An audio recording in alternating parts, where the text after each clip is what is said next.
हमारे साथ पाइपर सेरिका के अभय अग्रवाल जुड़ रहे हैं मार्केट बिग वॉइस में। अभय जी, इसी के साथ शुरुआत करेंगे। Good morning. आज थैंकफुली थोड़ी सी रिस्पाइट है कल की एक्सेसिव बिकवाली से, लेकिन ये जो डिटेल्स आपके सामने पेश किए यतिन ने, एक तो शेयर होल्डिंग पैटर्न के फाइन प्रिंट, दूसरा इनका Q2 का अपडेट, जहां पर डिपॉजिट बेस में भी कुछ पिकअप देखने को मिला है, ज्यादा नहीं 7% ही सही। क्या सलाह होगी? क्या आप कैसे पढ़ रहे हैं इन सारे डेटा पॉइंट्स को? जी हर्षदा, गुड मॉर्निंग। और डेफिनेटली रिस्पाइट है, हरा हरा दिख रहा है तो अच्छा, थोड़ी रिकवरी है। पर हर्षदा, ओवरऑल मैं कहूंगा कि ये मार्केट, जैसे मैं महीने डेढ़ महीने से आपके शो पे भी कह रहा हूँ, ये मार्केट अब बाय ऑन डिप्स मार्केट नहीं है, और ये बड़ी तेजी से एक सेल ऑन रैलीज मार्केट बन रहा है।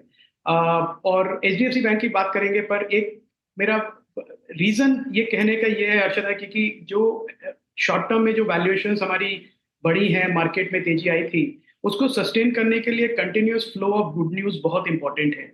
और जो हमने रिसर्च किया है, सेक्टोरल रिसर्च किया है, प्लस जो एक global geopolitical plus market overlay है, लिक्विडिटी फ्लो ओवरले है, उसको देख के ये लगता है कि एक शॉर्ट टर्म में इन्वेस्टर्स को अपनी जो रिटर्न एक्सपेक्टेशंस हैं वो अंडर कंट्रोल रखनी चाहिए और ओवर एलोकेशन अभी नहीं करना चाहिए। एचडीएफसी बैंक की स्पेसिफिकली मैं आई थिंक हफ्ते 10 दिन पहले जब भी आपके शो पे आया था, तो मैंने कहा था कि हम बहुत अंडरवेट हैं पूरे banking and financial services space पे। इनफैक्ट इस पहली बार है हमारे पोर्टफोलियो में एक भी लेंडर नहीं है, ना कोई बैंक है ना कोई एनबीएफसी है। और उसका रीजन ये है हर्षदा, कि पूरे सेक्टर वाइड एक साइक्लिकल डाउनटर्न से निकल रहा है। ये लॉन्ग टर्म डाउनटर्न नहीं है, स्ट्रक्चरल इशू नहीं है, ये एक साइक्लिकल इशू है कि डिपॉजिट्स कम हो रहे हैं, कॉस्ट टू इनकम रेशियो बढ़ रहा है, और उसकी वजह से जो मार्जिन बनता था इन बैंक्स का, और ग्रोथ और मार्जिन दोनों साथ में बनते थे, अब वो एटलीस्ट 12 महीने के लिए नहीं लगता कि बनेंगे। क्योंकि जो गाइडेंस भी है, अब आप देखें, सिंगल डिजिट ग्रोथ की गाइडेंस है लिटरली, और उस इन्वायरमेंट में 2 time 2.5 time book value multiple support करना लार्ज प्राइवेट बैंक्स के लिए बड़ा मुश्किल रहेगा। और ये प्रॉब्लम सबकी प्रॉब्लम है, एक स्पेसिफिक बैंक की प्रॉब्लम नहीं है। अनसिक्योर्ड क्रेडिट है जो उसमें चैलेंजेस हैं। अभी काफी बैंक्स और एनबीएफसी जिनसे हम बात करते हैं, देख रहे हैं, उनका पूरा ध्यान रिकवरी में है, नए लोन देने में नहीं है।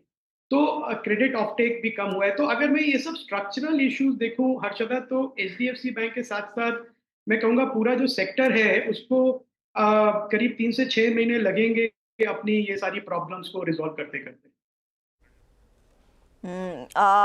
ये थोड़ा सा टाइम लग सकता है, लेकिन इंटरेस्टिंग पिवट पर आ चुका है। मीरू, आपको याद होगा अगस्त का महीना, जब वो एक सिंगल ट्रांच में नहीं 2 ट्रांचेस में बात की थी एमएससीआई ने कि देखिए हम आधे आधा खरीदेंगे, इस समय पहले थोड़ा पैसा आएगा और बाकी आधा depending on west share holding pattern stands हम लेकर आएंगे। स्टॉक 1600 के आसपास गया था। अब ये जो डेवलपमेंट आ रहा है, क्या 1600 ही बॉटम है? क्योंकि वहां से हम नियरली 1700 के ऊपर निकले और फिर रीसेंट पास में पिछले हफ्ते कुछ बिकवाली आई है तो ये फिर से 1700 के नीचे आया। हर्षदा, मेरे ख्याल से अभी अगर आप मुझसे पूछे ना बॉटम एचडीएफसी बैंक का, मेरे ख्याल से ये परसिस्ट करेगा 1610 620 के आसपास। क्योंकि जब भी एचडीएफसी बैंक एक बुरे फेज से या फिर एक सेलिंग फेज से गुजरता है, ये अपने 200 डे और 100 डे एक्सपोनेंशियल एवरेज को अमूमन टच करता है। बट मैं कहूँ हर्षदा आपसे एक और बात कि एचडीएफसी बैंक ने एक बहुत स्ट्रॉन्ग बेस क्रिएट कर लिया 1580 1610 के बीच में। तो अगर आप मुझसे पूछें कि रीजनेबल बॉटम जहाँ पे एक इन्वेस्टर को थोड़ा सा लॉन्गर टर्म पर्सपेक्टिव से एचडीएफसी बैंक को गिरफ्त करना चाहिए, इरिस्पेक्टिव ऑफ द फैक्ट जो बात अभय जी कह रहे हैं, जो कि पूरे बैंकिंग सेक्टर के लिए अप्लाई है कि we are going through a tough phase, HDFC bank का अगर आपको वाकई इसको ग्रैब करना है ना, बेटर जोन है 1610 1620 630, जहाँ पे इसके लॉन्ग टर्म एवरेजेस परसिस्ट करते हैं। एक और चीज़, वीकली चार्ट्स पर भी हर्षदा अगर आप एचडीएफसी बैंक को देखें तो बेटर जोन है 1580 से लेकर 1620, नॉट एग्जैक्टली दिस प्राइस 1670 नहीं। चले, तो ये इनफैक्ट टेक्निकल पर्सपेक्टिव भी मुझे लगा इस साथ में रख देना चाहिए। अभय जी, मैं आपकी राय अब लार्जली मार्केट पर लेना चाहूंगी Q2 अपडेट के लिहाज से। अब देखिए, हमने एचडीएफसी बैंक का Q2 अपडेट देख लिया, बजाज फाइनेंस भी थोड़ी सी बेहतर सिचुएशन में है, लेकिन ज्यादातर ब्रोकरेजेस ये कह रही है कि इंपॉर्टेंट क्रेडिट कॉस्ट ही रहेगा। आपका सेंस क्या कह रहा है कि क्या कुछ क्रेडिट कॉस्ट में ईजिंग देखने को मिली है या नहीं मिली है? क्या वो एक पेन पॉइंट साबित हो सकता है एनबीएफसीज के लिए, बैंक्स के लिए सेकंड क्वार्टर में?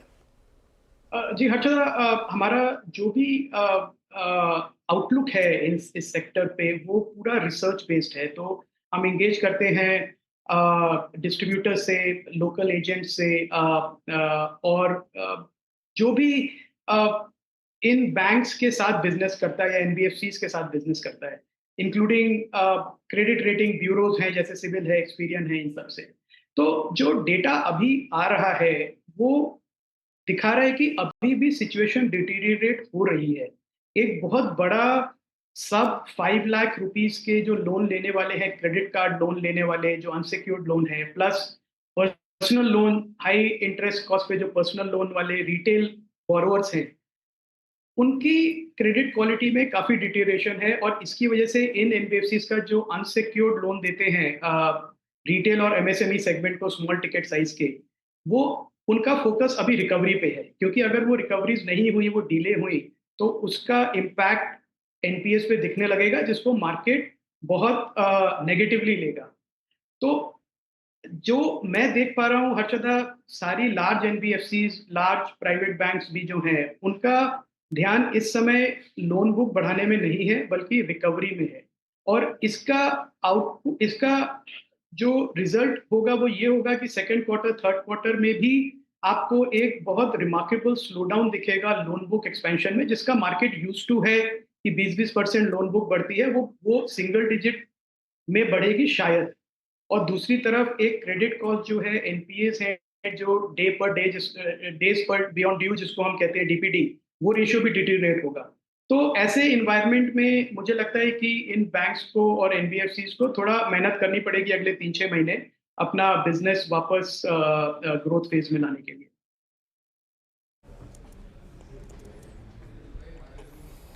ओके अच्छा, बैंक्स पे काफ़ी हद तक बात हो गई। अभय जी नमस्कार, वीरेंद्र बोल रहा हूँ।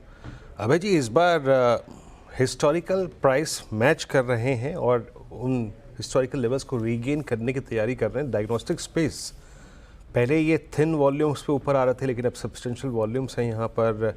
For instance doctor Lal path lab कहाँ पे CY22 की ट्रेजेक्ट्रीज को रीगेन करता हुआ,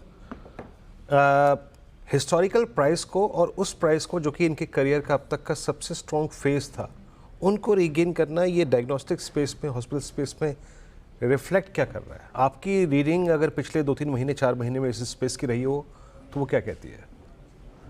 आई think Virendra, first of all good morning. और दूसरा, जो आपने कही बात एकदम सही बात कही कि ये देखिए, ये एक सेक्टर है जो ओवर वैल्यूड था एक समय। जो एक्सपेक्टेड प्रॉब्लम्स थी और चैलेंजेस थे वो वैल्यूएशंस में रिफ्लेक्ट नहीं होते थे। तो एक साइडवेज करेक्शन हुआ है इन स्टॉक्स में, और डाउनवर्ड भी था, और अब वो ये वापस लेवल पे आए हैं जहाँ पे अर्निंग्स बढ़ी हैं, तो वैल्यूएशन मल्टीपल इनका गिरा है। मुझे लगता है डायग्नोस्टिक बिजनेस इंडिया में एक बहुत बड़ा मेगा ट्रेंड प्ले आउट होगा ओवर नेक्स्ट 5-10 ईयर्स, क्योंकि हेल्थ केयर का एक बहुत क्रिटिकल पार्ट है। और अगर आप डायग्नोस नहीं कर पाएंगे तो आप कैसे एक ट्रीटमेंट कैसे करेंगे?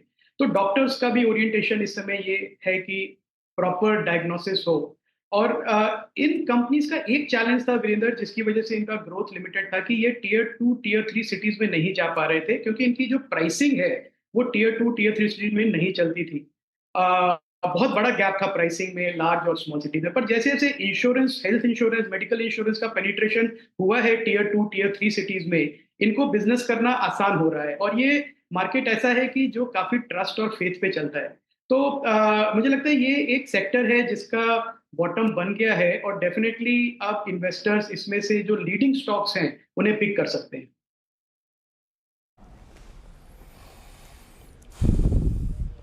जी हाँ, और आप देखिए डॉक्टर लाल पैथलैब 3501 पे, मैं कल इनफैक्ट इनके चार्ट्स को रीड कर रहा था। मैं 3 दिन से अपनी टीम्स में शामिल भी कर रहा था। देखिए कोई ट्रेड नहीं था, बट बहुत ही सीरियस बैंक थे। और जैसे कहते हैं ना, वो चार्ट्स को देख के, वॉल्यूम्स को देख के आपको लग रहा है कि शायद इस स्पेस को नॉट एग्जैक्टली रिटेल्स, मतलब जो जिसे कहते हैं ना, इंस्टीट्यूशनल बैंक जो है वो इसको चेस कर रही है। डायग्नोस्टिक स्पेस पे यहाँ पे अभय जी का व्यू हो गया। एक स्पेस को और थोड़ा सा यहाँ पे छूते हैं जहाँ पे कन्विक्शन बाजार का इस वक्त बहुत स्ट्रॉन्ग रहा है, वो है केमिकल बास्केट। धीरे धीरे केमिकल बास्केट में आज टाटा केमिकल में बैकफुट पे थोड़ा सा है रुझान, लेकिन क्योंकि अभय जी कुछ एक दो स्टॉक्स के नाम ले भी लेते हैं, कभी कभी कंफर्टेबल होते हैं लेने में। अभय जी बताइए, केमिकल बास्केट में आपने क्या जोड़ा पिछले 3 महीने में? जी वीरेंद्र, ये केमिकल बास्केट हम पिछले साल भर से ट्रैक कर रहे हैं, क्योंकि एक एक्सपेक्टेशन था कि जो चाइना की जो डंपिंग है, जिसकी वजह से काफ़ी प्राइस प्रेशर है इन स्टॉक्स पे, कमोडिटी प्राइस जो उस जिसकी वजह से मार्जिन्स काफ़ी डिप्रेस्ड हैं, वो ईज ऑफ होगा। और अब वीरेंद्र एग्जैक्टली वही हो रहा है। जैसे चाइना ने स्टिमुलस अनाउंस किया है, एक लोकल इकोनॉमी के ग्रोथ की एक एक्सपेक्टेशन बन गई है, जिसकी वजह से अक्रॉस द बोर्ड आप देखें, metal prices, chemical prices, agrochemical prices सब स्पाइक हो रही है। और मुझे लगता है कि जो बीटन डाउन केमिकल स्टॉक्स हैं और specially beaten down agrochemical stocks हैं, उनमें एक अच्छी रिकवरी होने की संभावना है, क्योंकि मार्केट एक डिसअपॉइंटेड है इन सारे स्टॉक से। तो एक बॉटम अच्छा बना है वहाँ पे। जैसे मैंने कहा था, हमने अपने पोर्टफोलियो में ऐड किए थे यूपीएल, धानुका और शारदा क्रॉपकेम, जो एग्री केमिकल स्पेस में है। करीब साल भर से हमने मॉडल पोर्टफोलियो में उनको ऐड किया था, और उन्होंने काफ़ी अच्छा परफॉर्म ऑलरेडी किया है। और मुझे लगता है कि जैसे जैसे ये अपॉर्चुनिटी बढ़ेगी, प्राइसेस जो है एंड प्रोडक्ट्स के इम्प्रूव होंगे, ये कंपनीज और परफॉर्म करेंगी। तो ये तो एग्रोकेम स्पेस है, पर अदर देन दैट जो स्पेशलिटी केमिकल स्पेस है, उसमें भी मुझे लगता है कि अच्छी रिकवरी होने की संभावना है, बिकॉज चाइना अगर इंटरनल कंजम्पशन करने लगेगा केमिकल्स की, तो उसको डंपिंग की जरूरत नहीं पड़ेगी। तो ये इस पर जो स्पेशलिटी केमिकल है, उसमें मुझे लगता है वैल्यूएशंस अभी भी थोड़े एलिवेटेड है। हम रिसर्च कर रहे हैं उसमें।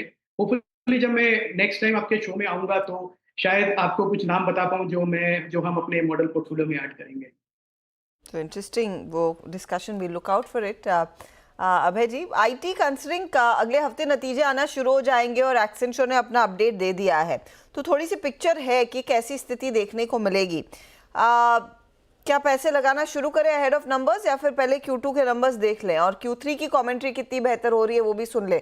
हालांकि Q3 तो वैसे भी एक डल क्वार्टर रहता है।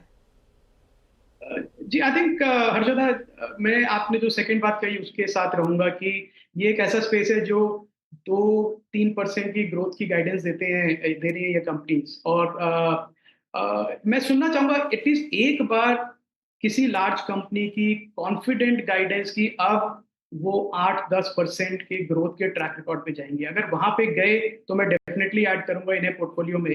पर ये सुनना जरूरी है कि क्या इम्पैक्ट हो रहा है इनके बिजनेस पे, बिकॉज यूएस में कॉस्ट प्रेशर्स काफ़ी ज़्यादा हैं। रेट कट के बावजूद कोई ऐसा पिकअप नहीं है। जो बिजनेस मिल भी रहा है वो लोअर मार्जिन पे मिल रहा है। तो कैसे ये कंपनीज ग्रो करेंगी maintaining the same level of margin, ये मैं कमेंट्री सुनना चाहूंगा। आई थिंक इन्वेस्टर्स को समय मिलेगा इन स्टॉक्स को ऐड करने के लिए। इसमें कोई जल्दबाजी करना या बॉटम फिशिंग करने की मुझे नहीं लगता अभी कोई जरूरत है। अभय जी, इस समय जो सबसे बड़ा पेन पॉइंट है वो है कच्चा तेल, स्पेशली जो ईरान इजराइल के बीच स्थिति और भी इंटेंसिफाई होती हुई दिखाई दे रही है। और कल जो बाइडेन का जो बयान आया, उसके बाद हमने देखा है $78 के आसपास कच्चा तेल आ गया है। अब डर यही है, और कुछ रिपोर्ट्स कह रही कि अगर सिलसिला ऐसा ही चला तो $100 तक जा सकता है। ये हमारे लिए, हमारी इकोनॉमिक्स के लिए कितना विपरीत असर लेकर आएगा? और फिर स्टॉक मार्केट में ये जो स्टॉक्स थे, चाहे वो पेंट कंपनी, आपकी एविएशन स्टॉक्स, हो गई क्या इनकी रैली? टॉप हो गया क्या? जी आई थिंक हमारा ये व्यू है कि जो कच्चा तेल है, ब्रेंट, WTI, दोनों जा सकते हैं $100 की तरफ। तो हमारे जो मॉडल्स हैं वो $90 to $100 पे अभी हमने उसको कैलिब्रेट किए हैं। और उस रिकैलिब्रेशन से क्लियरली ये दिख रहा है कि जो करंट अकाउंट डेफिसिट इंडिया का ऑलरेडी बढ़ा है, वो और बढ़ेगा। क्योंकि आप सोना का इंपोर्ट कम कर सकते हैं, पर क्रूड अभी भी हम एनर्जी डेफिशिएंट हैं, तो इंपोर्ट करना पड़ता है। और इसकी वजह से जो इम्पैक्ट आएगा मैक्रो पे, वो थोड़ा नेगेटिव रहेगा। और ये काफ़ी समय से हमने इस लेवल की प्राइसिंग देखी नहीं है। तो फ्रैंकली हमने इंडिया में भरपूर फायदा उठाया है पिछले 4 साल में पोस्ट कोविड। चाइना के स्लम की वजह से हमने देखा कि सारे कमोडिटी के प्राइसेस कम थे, तो auto industry, construction industry, capital good industry सबको बहुत फायदा हुआ उसका। पर अगर ये साइकिल टर्न होती है और लग रहा है कि थोड़े दिन के लिए तो होगी, तो इसका एक नेगेटिव इम्पैक्ट जो कंपनीज ऐसे जो सेक्टर्स आपने बताए हर्षदा, उन पे डेफिनेटली आएगा और ऐसे एनवायरनमेंट में आएगा जहाँ पे कि वैल्यूएशन मल्टीपल्स ऑलरेडी एलिवेटेड हैं, जो हम बात करते रहते हैं कि मार्केट एक्सपेंसिव है। तो एक्सपेंसिव मार्केट में अगर बैड न्यूज़ आती है तो करेक्शन भी शॉर्ट टर्म में सीवियर होगा, at the same time investors को मौका भी मिलेगा। तो मेरी सलाह यही है हर्षदा कि एक जल्दबाजी ना करें, ये बाय ऑन डिप्स मार्केट में फिर कहूँगा बिल्कुल नहीं है। और थोड़ा कैश रख के बैठे पोर्टफोलियो में, तो डेफिनेटली ये जैसे बैड न्यूज़ आएगी अगले 2-3 महीने में, तो एक मौका मिलेगा इन्वेस्टर्स को ये अच्छे स्टॉक्स ऐड करने का।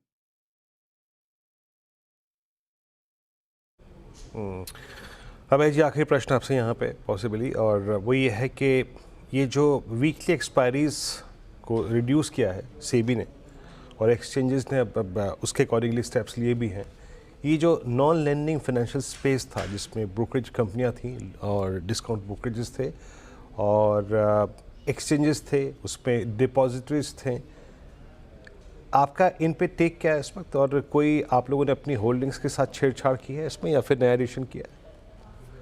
देखिए हमारा काफ़ी समय से होल्डिंग है जिनको हम कहते हैं कैपिटल मार्केट इंफ्रास्ट्रक्चर कंपनीज। तो इसमें ये मेरी बाय रिकमेंडेशन नहीं है, पर सीडीएसएल और कैम्स मुझे लगता है हमारे पास 5 या 6 साल से हैं पोर्टफोलियो, मॉडल पोर्टफोलियो में। और हमने देखा है कि एक सेक्युलर रन देखा है उनमें अर्निंग्स ग्रोथ का और वैल्यूएशन मल्टीपल एक्सपेंशन का। मुझे लगता है कि जैसे ये मार्केट जो है मार्केट कैपिटलाइजेशन इंडिया का 4 साढ़े 4 ट्रिलियन का, वो जैसे जैसे बढ़ेगा 6, 7, 8, 10 ट्रिलियन डॉलर की तरफ जाएगा, तो ये कैपिटल मार्केट इंफ्रास्ट्रक्चर कंपनीज बहुत इंपॉर्टेंट है रहेंगी और पूरा इनको फायदा मिलेगा उस ग्रोथ का। और उसमें एक्सचेंजेस भी आते हैं, बीएसई, एमसीएक्स, एनएसई अभी लिस्टेड नहीं है, उनको भी फायदा मिलेगा। जो तीसरा सेगमेंट जो आपने कहा ब्रोकरेजेस, वो थोड़ा सा डिस्प्यूटेड सेगमेंट है, क्योंकि उन्होंने बहुत मदद की है मार्केट में रिटेल पार्टिसिपेंट्स के आने की, क्योंकि बहुत इजीली लोग ट्रेड कर पा रहे हैं। थोड़ी लगाम लगी है ओवर ट्रेडिंग पे, पर मुझे नहीं लगता कि उनके जो मॉडल्स हैं वो डिसरप्ट होंगे। ये ब्रोकरेज कंपनीज हैं, डिस्काउंट ब्रोकरेज कंपनी है, जैसे एंजल वन एक लिस्टेड कंपनी है। तो मुझे लगता है थोड़ा एक स्लो डाउन होगा अर्निंग्स में, क्योंकि उनको नए मॉडल्स क्रिएट करने पड़ेंगे, कर सकते हैं। पर ब्रोकरेजेस पे अभी हम न्यूट्रल है, तो अभी हमारे पास कोई ब्रोकरेज स्टॉक नहीं है पोर्टफोलियो में। आई थिंक हम वेट करेंगे 3 से 6 महीने की, कैसे वो अपना रीओरिएंट करते हैं बिजनेस और उसका क्या इम्पैक्ट दिखता है अर्निंग्स में। शुक्रिया अभय जी हमारे लिए समय निकालने के लिए और अपनी राय देने के लिए। अगली बारी जब अभय अग्रवाल से बात होगी, आई एम श्योर कुछ और स्टॉक स्पेसिफिक्स पर बात होगी, स्पेशली केमिकल साइड पर, क्योंकि वहां पर वो डिटेल स्टडी कर रहे हैं।